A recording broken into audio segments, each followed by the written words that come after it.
Дорогие весы, поскольку люди доверяют вашему уравновешенному суждению, они могут попросить вас о помощи. Благодаря этой вашей сильной стороне характера вы можете оказать очень ценную помощь близким.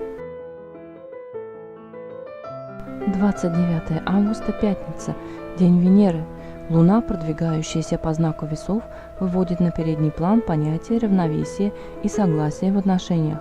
Оппозиция Луны и Урана, которая будет активна в утренние часы, может повысить потребность в свободе и индивидуализме. Будет трудно сохранять равновесие в двусторонних отношениях.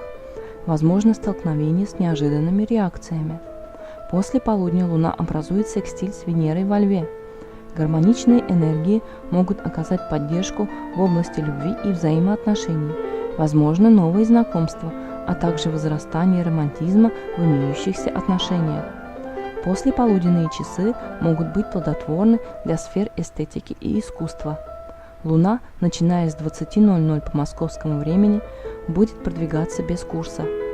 Сегодня Солнце в Деве образует оппозицию с Нептуном. Это может сделать нас более чуткими по отношению к окружающим и поддержать в духовных и спиритуальных темах. Однако будет возможно удаление от реальности и как результат ошибки и потери.